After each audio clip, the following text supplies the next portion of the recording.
pivotal part as far as the overall development is concerned.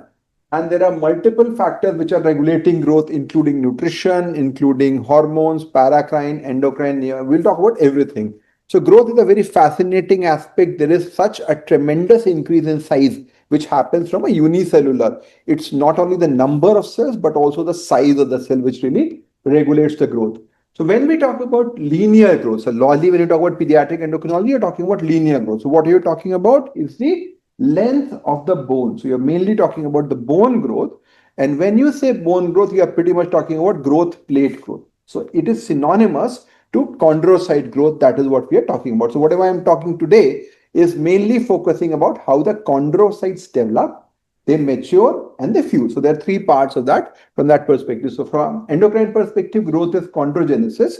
So when you talk about chondrocyte, they have three phases in which they are there. So first of all, we have proliferating. So they are going to increase the number of cells. After proliferation, your cell size will become bigger, they'll become hypertrophic, and then finally they will apoptose.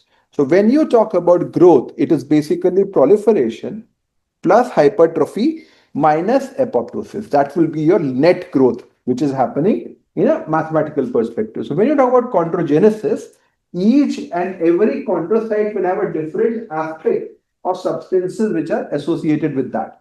So when you talk about resting chondrocyte, which is the initial part, that is the potential you have, it is made of collagen 2. And we discussed that bone is largely made of collagen 1. So problems in collagen 1 are not going to affect your growth. They are going to affect more in terms of bone strength. Collagen 2, of course, because anyway, bone growth is going to happen through chondrocyte, that is going to have an effect on that. A very important substance there is aggrecan, which also is present in the bones. What does aggrecan do? Addition and transfer of the molecules. And what will happen if the aggrecan is defective? The cell will be loose and it will not be helping them.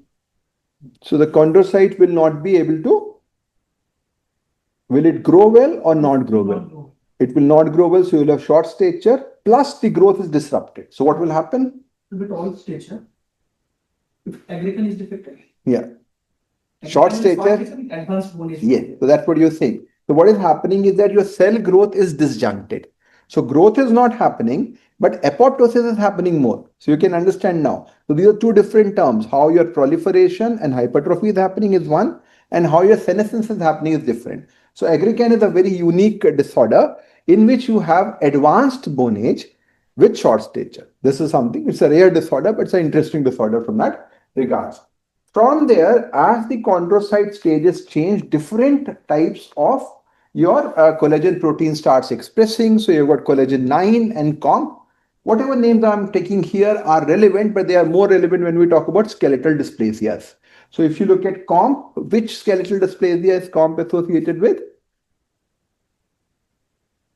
So spondoepiphyseal. There's huge number of genes, so don't worry about that. But all of them which I'm talking about, aggrecan, clearly collagen 2, they are all associated with one or the other skeletal dysplasias. And depending upon when they are expressed, where they are expressed, you will have a problem in either the long bones or the problem in the spine. So when you talk about spondyloepiphyseal, metaphyseal, so all those things terms come from that perspective.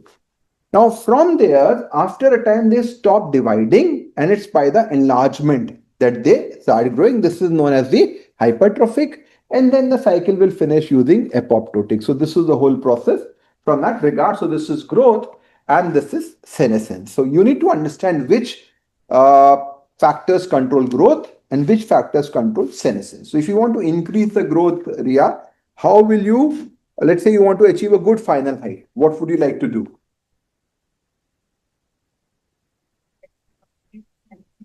Yeah. And the senescence, delay the senescence. So this is something like you're giving growth hormone on one hand and you're giving something to block estrogen on the other, because senescence is equivalent to estrogen.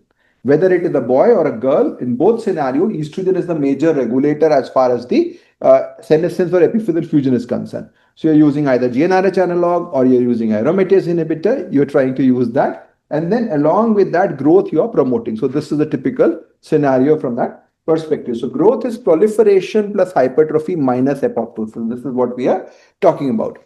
Now, very important term which happens is catch-up growth. So we often use this term catch-up growth. So somebody was on steroids. If you stop steroids or somebody had Cushing syndrome, you treat Cushing syndrome, they will continue to grow more. So how do they catch up? The growth is mainly because of daily growth rate senescence.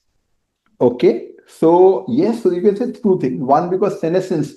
So what I'm trying to say is that this whole proliferation, hypertrophy, senescence is a consecutive event.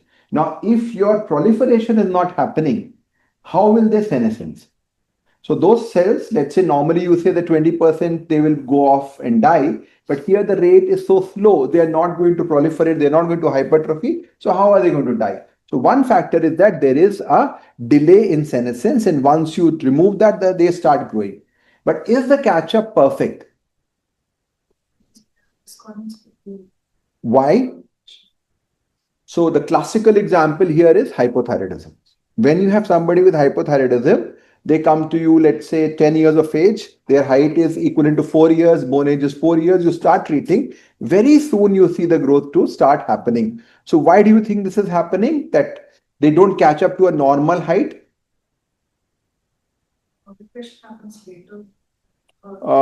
Because you can think of it like you have suppressed a spring, you have removed the bar, and suddenly the spring is going to work. So it's going to reach a particular level of maximum extension or amplitude or whatever you call it, but then it is not going to be the perfect one. So catch-up growth generally it's never going to be more than what it should have been, and it is usually a bit compromised. So therein comes the role of probably increasing the duration of growth. So many scenarios we may consider, okay, now we have diagnosed GHD very late. If we give treatment now, even if everything happens fine, the child will remain a bit short. We have started hypothyroid treatment, but still the height will remain short. So there you can say, okay, if we give more time using GnRH analogs, that will be something which is effective. But how does the brain know that this child is not catching up, he needs catch up? So catch up will obviously mean that your other hormones are going to kick up more. Because effectively you have removed the inhibitor, but something else needs to come up. So does the brain or the hypothalamus sense it? So there are some suggestions that the remaining amount of resting chondrocyte is being monitored. So like there are some secretions, maybe whenever they are proliferating, let's put it that way, they will be releasing certain signals which will tell the brain that, okay, this child has got so much number of resting going into hypertrophy. So that way the brain also understands. So many of these responses are shut down because of the whole process. And again, growth hormone and everything becomes more. So it's not just that you have started thyroxine and suddenly the growth hormone has come in. The body is now responding that he is very behind. I want him to catch up from that perspective. Is it that neuroendocrine hypothesis of Yeah, so this is one of the scenario from that perspective. So this is the regards on that perspective. So clearly growth and senescence are important, as I said. And when you are having a blockage in growth, the body will sense in that regard. And when that blockage, the treatment is done, you have treated Cushing syndrome, treated hypothyroidism, you will start growing.